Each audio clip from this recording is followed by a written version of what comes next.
Le tremblement de terre de janvier 2010 a laissé les Haïtiens embourbés dans la précarité et le besoin. Au milieu des interminables ruines d'édifices, nous trouvons encore des milliers d'écoles, des cliniques et des temples, par le biais desquels l'Église catholique offrait un immense service au peuple haïtien. J'ai bien dit et je redis que la paroisse a tout perdu, mais la paroisse n'a pas perdu la foi en Jésus-Christ. Cette foi en Jésus-Christ qui vient dans la prière, dans l'écoute et le partage de la parole, dans la célébration de l'Eucharistie. En effet, pour la population, la situation pourrait difficilement être pire. Non seulement ils ont perdu des proches et des biens, mais 95% d'entre eux ne trouvent pas de travail. Et les institutions dans lesquelles ils pourraient trouver de l'aide, comme l'Église, sont également en ruine. En dépit de cette situation dramatique, plusieurs évêques font état d'un renforcement de la foi parmi les fidèles. Ils maintiennent une participation massive aux célébrations religieuses et la ferveur de leurs prières s'est visiblement intensifiée.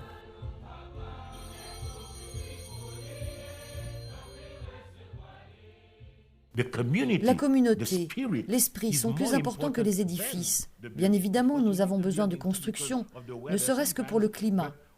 Mais ce qui est pour nous un réconfort, c'est de constater que pour les gens, les édifices ne sont pas la préoccupation première. Leur intérêt premier est de se réunir, de partager, de participer à la messe. Afin que le rêve d'une nation nouvelle et d'une nouvelle Haïti puisse devenir réalité, les évêques se concentrent sur le fait d'offrir une formation humaine, scolaire et professionnelle, ô combien nécessaire.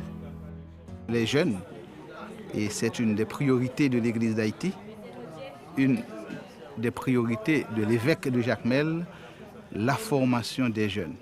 C'est pourquoi nous avons une institution, c'est IDEF, Institut diocésain d'éducation et de promotion humaine. On commence avec les enfants et on va jusqu'à l'université.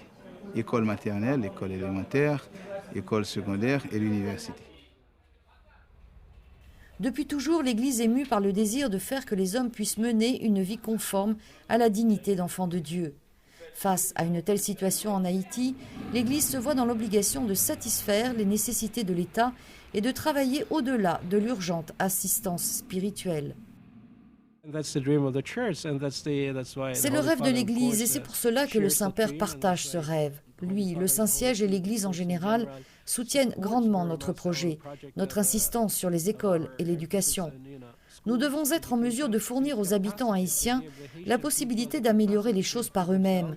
Et c'est en ce sens que nous devons les aider, afin qu'ils aient certaines facilités, certaines connaissances, pour s'aider eux-mêmes et être autonomes, pour qu'ils puissent vivre une vie meilleure que celle qu'ils ont à présent ou que celle de leurs parents.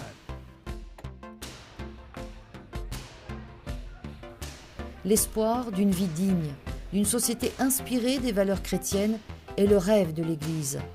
La concrétisation de ce projet en Haïti dépend en grande partie de la générosité des fidèles, pas seulement ici, mais dans le monde entier.